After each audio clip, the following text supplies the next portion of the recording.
Olá, meus amigos. Eu sou o médico veterinário Otávio Soares e hoje estarei aqui com vocês nesse webinário sobre bem-estar e problemas de comportamento em cães de trabalho. Vamos lá? Para a gente falar sobre esse tema, para a gente conversar sobre esse tema, eu vou seguir este caminho que está na frente de vocês, que está na tela de vocês. Vou fazer uma introdução na primeira parte desse webinário, vou fazer uma introdução. Vou falar um pouco sobre conceitos de bem-estar animal e problemas de comportamento, o que são em cães. Na segunda parte, eu vou falar especificamente sobre bem-estar animal e problemas de comportamento para os cães de trabalho.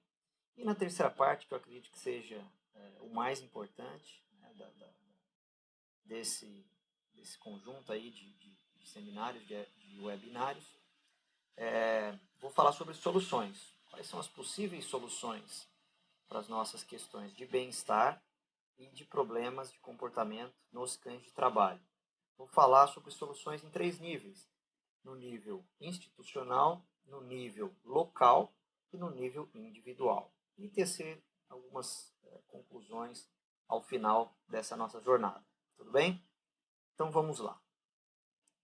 Bom, o bem-estar animal, ele foi definido, existem várias definições para bem-estar animal, mas uma que eu acredito que seja interessante é do professor Brum, que fala que o bem-estar animal é a capacidade ou o estado, né, do animal em relação às suas tentativas de se adaptar ao ambiente. O que ele quer dizer com isso? Ele quer dizer que se o animal, nas suas tentativas de se adaptar ao ambiente, ele tem sucesso, nessa adaptação, o animal teria um bom estado de bem-estar. E se ele não tem sucesso, ao contrário, ele estaria num mau estado de bem-estar animal ou um estado de bem-estar animal pobre. Né? Na foto aqui vocês veem, um dos cadernos técnicos aí da Universidade Federal de Minas Gerais, da Faculdade de Medicina Veterinária e Zootecnia dessa universidade, que já tratava, lá em 2012 já falava, traz bastante coisa aí, já trazia bastante coisa sobre bem-estar animal. Então, é um assunto aí que está em voga já faz um tempo, alguns anos pelo menos. Bom, mas como é que começou toda essa história no mundo, a discussão um pouco mais científica do bem-estar animal? Em 1964, portanto, aí no século passado, um primeiro marco na discussão do bem-estar animal em nível mundial foi o lançamento do livro Animal Machines, da Ruth Harrison, que trouxe para o grande público uma reflexão sobre como os animais eram tratados, principalmente aqueles animais considerados animais de produção, que produzem alimentos, por exemplo, ou vestuário, para que nós, seres humanos, aí, possamos levar as nossas vidas. Em 1965, como resposta a esse livro, o governo britânico, o governo do Reino Unido, reuniu alguns cientistas, alguns estudiosos do tema, bem-estar animal, e formou um comitê. E esse comitê de expertos aí emitiu um relatório que ficou conhecido como relatório Brambell, que já falava, que trouxe aí conceitos de que nós temos uma obrigação de prover algumas condições para os animais que nós criamos, que foi a base, que foram as bases para que posteriormente seriam as 5 liberdades, Já um pouco depois, algumas décadas depois, na década de 90 e do século passado, o conceito de 5 liberdades foi publicado, certo? E um pouco depois também, em 2012, uma outra reunião de cientistas, de especialistas no tema, publicou a Declaração de Cambridge, né, assegurando, eu vou falar um pouco mais à frente, mas dizendo que os animais possuem consciência e senciência, certo? Em 2014, essa declaração foi internalizada no Brasil pelo Conselho Federal de Medicina Veterinária. Né? Esse material aqui, né, essa linha do tempo aqui histórica, foi publicada justamente no material gráfico aí do Conselho Federal de Medicina Veterinária. Né?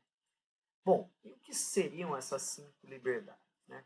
As 5 liberdades, né, seriam garantias de que os animais não estariam sofrendo, os animais sob responsabilidade do ser humano não estariam sofrendo maltrato. É basicamente isso. Maus tratos. Né? Então, as 5 liberdades seriam que os animais estejam livres de doença, estejam livres de dor e desconforto, estejam livres de fome e de sede, livres para expressar o seu comportamento, e livres de medo e de estresse. Um pouco depois, como eu falei, né, então essas 5 liberdades foram criadas na década de 90. Na década de 2010, né, a Declaração de Cambridge, como nesse texto aí que vocês, é um pedaço da declaração, né, traz para a gente que os animais, né, na verdade, eles possuem substratos anatômicos e fisiológicos para gerar consciência. Né?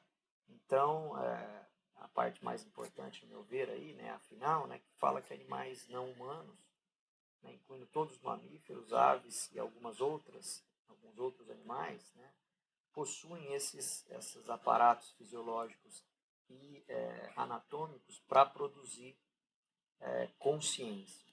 Né? Então, os animais têm consciência. Bom, desde a criação das 5 liberdades, né, houve bastante questionamento por parte de acadêmicos, principalmente, né, dizendo o seguinte, né, será que só garantir as 5 liberdades, será que só garantir que os animais não estejam em estado de maus tratos é o suficiente? Né? Alguns estudiosos levantaram a opinião de que não é o suficiente, não seria o suficiente. Então, um conceito mais refinado, mais trabalhado, mais elaborado, é o conceito dos 5 domínios em bem-estar. Então, seriam esses 5 domínios que estão na tela dos senhores aí, né, vocês. Então, o domínio da nutrição, ambiente, saúde, comportamento e estados mentais. Né? Então, o conceito de 5 domínios mostra para a gente que nós temos que garantir, né, que os animais recebam uma boa nutrição, possuam ambientes tanto que possa produzir conforto e que seja estimulante ao mesmo tempo, né? Que os animais necessitam, né, ter saúde, eles precisam exprimir os seus comportamentos ou ter a possibilidade de expressar esses comportamentos e estar em estados mentais positivos, né? Não experimentar de uma maneira, pelo menos não experimentar de uma maneira continuada ou muito aguda, né? Fome, sede, dor, náusea, ansiedade, frustração, angústia, dor, né? Isolamento. Então, esses estados mentais, né, não devem aparecer para que nós possamos garantir bem-estar, né, para esses animais. Esses estados mentais não devem aparecer repetidamente ou de uma maneira muito intensa na vida desses animais. Né? Então, vejam que os 5 domínios, né, já é um conceito muito mais refinado, muito mais elaborado. Bom, essa evolução, né, dos conceitos de bem-estar animal trouxe, obviamente, para a realidade novas teorias e novas práticas. Né? Então, por exemplo, né, a Associação Internacional de Consultores em Comportamento Animal, né, ela elaborou, a partir desses novos conceitos, o que ficou conhecido como o protocolo de Lima, né? Então, esse protocolo de Lima diz que quando nós vamos modificar comportamento ou treinar animais, né, nós devemos, para garantir o bem-estar animal, nós devemos percorrer este caminho aqui, né? Então, primeiro, nós temos que garantir os nossos animais a serem treinados, né? Cai bastante no caso dos nossos cães de trabalho, né? Nossos animais a serem treinados possuem bem-estar nutricional e bem-estar físico, né? Então, se nós não garantirmos isso, não adianta, né? Nem começar a pensar em treinar cães de trabalho. Nós temos que garantir bem-estar físico, né? Saúde física e bem-estar nutricional, uma boa nutrição. Outra coisa interessante que eles colocam é o seguinte: nós precisamos pensar, né, como vamos treinar, nos preparar, local, material, o que vai ser a sessão. Então aqui, né, tem um palquinho aqui, né, nessa figura que fala justamente sobre isso, né? Nós temos que fazer arranjos anteriores. Para fazer modificação comportamental, nós devemos escolher primeiro sempre o reforço positivo, né? Então, a recompensa positiva, acrescentar uma recompensa que vai aumentar o aparecimento daquele comportamento, utilizar o reforço positivo. Se não for possível, né, por algum motivo, utilizar reforço diferencial ou trabalhar comportamentos alternativos. Se não for possível, tentar trabalhar comportamentos ou reduzir ou modificar esses comportamentos através de extinção, reforço negativo ou punição negativa. E só por último, se nada disso aqui funcionar, nós entraríamos com a punição positiva em casos extremos. Então, veja bem, né, esse protocolo quer dizer o quê? Se você quer mudar comportamento, modificar comportamento, treinar animal, a gente não pode partir da punição positiva. A punição positiva tem que ser o último degrau das coisas. Bem, surgiram então também vários outros conceitos, né, a partir dessa evolução aí do bem-estar animal. Por exemplo, né, alguns grupos, alguns técnicos, baseados nesses conceitos científicos, né, elaboraram metodologias, por exemplo, para praticar a medicina veterinária e outras práticas também, sem ou com menos estresse, né? Criaram selos, né, de garantia aí dessas práticas com menos estresse, como a Fear Free Practice e a Low Stress Handling, né, que são certificados aí de que os trabalhos são feitos de uma maneira menos agressiva, ou pensando no bem-estar animal a toda hora, né? Um outro conceito interessante também, né, é essa pirâmide de necessidades, né, também que veio, que é uma transposição de conceitos da hierarquia de necessidades humana, né, mas que foi adaptada e pode ser utilizada aí, pelo menos teoricamente, para treinar animais de uma maneira com menos treinamento ou com menos práticas aversivas. Bom, e surgiram vários trabalhos, né, tentando colocar essas teorias em prática, né? Por exemplo, esse trabalho, né, que fala sobre colocar, né, os 5 domínios aí para utilizar, né, a teoria dos 5 domínios, os conceitos dos 5 domínios, para acessar estados positivos, né, de bem-estar animal, né, que é um conceito que os 5 domínios traz mais elaboradamente do que as 5 liberdades. Enquanto as 5 liberdades foca muito, né, em garantir que não haja estados negativos de bem-estar animal, os 5 domínios já se propõem a pensar a inclusão de estados positivos de bem-estar animal. Outros trabalhos, né, que mostram quais são os resultados, né, ali já em cães, né, quais são os resultados de técnicas confrontacionais versus técnicas não confrontacionais. Né? Por exemplo, essa conclusão, né, que intervenções comportamentais confrontacionais ou aversivas, né, quando aplicadas por donos, né, de cães, ou proprietários, ou tutores, aí como queiram, né, de cães, foram associadas aí a respostas agressivas, né? Então, sugerindo que treinamentos aversivos geram respostas agressivas. Outros trabalhos, né, trazendo aí comparações, né, entre métodos de treinamento, né, como esse trabalho que mostra aí, né, vou voltar aqui, esse trabalho que mostra que técnicas mais estressantes, vamos dizer assim, né, ou técnicas aversivas, geram comportamentos ligados ao estresse, né?